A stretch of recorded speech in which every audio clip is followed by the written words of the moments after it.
আপনি কি করে উপদেষ্টা হলেন, কিভাবে আপনি উপদেষ্টা পরিষদে গেলেন?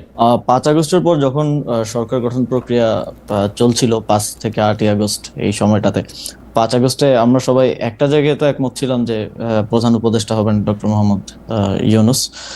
কিন্তু বাকিদের বিষয়টা ঠিক ছিল না। তবে আম, আমাদের কিংবা তখনকার যারা সমন্বয়ক সবার একটা এক্সপেরিয়েন্স হচ্ছে, দেখা গেছে আমাদের 69-এর গণঅভ্যুত্থানে ছাত্রদের অবদান আছে, 90-এর গণঅভ্যুত্থানে ছাত্রদের গুরুত্বপূর্ণ অবদান আছে, তারা জীবন দিয়েছে। কিন্তু পরবর্তীতে দেশ গঠন প্রক্রিয়ায় বা সেটাতে ছাত্রদের অংশীদারিত্ব না থাকার কারণে দেখা গেছে যে ছাত্রদের ভাগ্যের আসলে কোনো পরিবর্তন হয় নাই। আর একটা বিষয় ছিল, সেটা হচ্ছে গণঅভ্যুত্থানের পরে আমরা যখন উপদেষ্টাদের তালিকা নিজেরাও করছিলাম, আরো বিভিন্ন জায়গা থেকে স্টেক হোল্ডারদের থেকে নিচ্ছিলাম তালিকা, তো দেখে আমাদেরও আহ, অতটা শিওর হতে পারছিলাম না, কারণ আমরা তো তাদেরকে ব্যক্তিগতভাবে চিনতাম না। আমরা হয়তো টিভিতে দেখেছি বা অনেককে দেখিও নাই, শিওর হতে পারছিলাম না যে তারা কতটুকু এই গণঅভ্যুত্থানকে ধারণ করে কাজ করবে। তো সেই জায়গা থেকে আমার যতদূর মনে পড়ে 6 কি 7 আগস্ট, হ্যাঁ, টিএসসি তে আমাদের 158 জন সমন্বয়ক সহ আরো যারা গুরুত্বপূর্ণ ভূমিকা রেখেছিল তাদেরকে নিয়ে একটা বৈঠক ছিল। তো ওই বৈঠকেই মোটামুটি সবাই প্রস্তাব করে যে আমাদের মধ্য থেকে বা ছাত্রদের মধ্য থেকে উপদেষ্টা পরিষদে যাওয়া উচিত।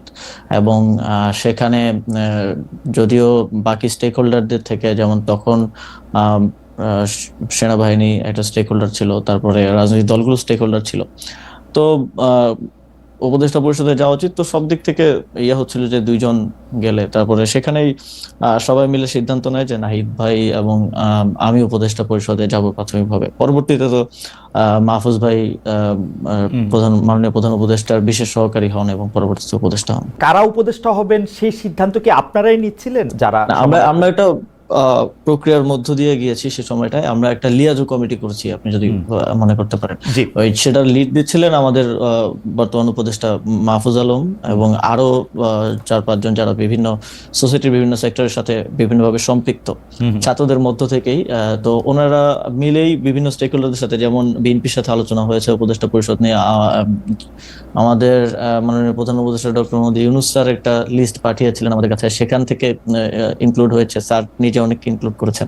তো সবকিছু মিলিয়ে একটা উপদেষ্টা পরিষদ প্রাথমিকভাবে গঠিত হয়েছিল। পরবর্তীতে বিভিন্ন সময় সেটা আরো বর্ধিত হয়েছে। ফাইনালি আপনারা যে উপদেষ্টা পরিষদটা পান, সেই উপদেষ্টা পরিষদটা যেই সময় আপনি শপথ নিলেন, যাদেরকে দেখলেন বা তাদের নাম শুনলেন, সেটা নিয়ে আপনারা মোটামুটি সন্তুষ্ট ছিলেন সেই সময়? এখন পর্যন্ত আসলে সত্যি কথা বলতে গেলে সেই উপদেষ্টা পরিষদের 50-60% মানুষকে আমরা চিনি। হুম। আর এর বাইরে অনেকে হয়তো আমরা চিনিও না, কিন্তু ঐকমত্যের ভিত্তিতে বা আমরা সোশ্যাল মিডিয়া কিংবা গুগল ঘেটে দেখেছি যে তাদের প্রোফাইল কিরকম। যেমন এমনও অনেকের নাম আসছে যাদের প্রোফাইল বা ব্যাকগ্রাউন্ড একটু প্রবলেমেটিক, তো হুম। আমরা বিভিন্ন জন থেকে খোঁজ নিয়ে তাদের নাম বাদও দিতে হয়েছে। আবার হুম। এমন নাম আসছে যেটা হয়তো বিএনপির পছন্দ হয়নি বা ওকে। এর খুবই রিজিড পজিশন ছিল, সেটাও বাদ দেওয়া হয়েছে। তো এইভাবে একটা সর্বজন গ্রহণযোগ্য একটা উপদেষ্টা পরিষদ বানানোটাই, যাতে করে সবার একটা ইয়ে থাকে, এটাই ছিল উদ্দেশ্য এবং শেষ পর্যন্ত সেটা হয়েছে। মূলত এটা কোঅর্ডিনেট করেছিল মাহফুজ ভাই, হুম।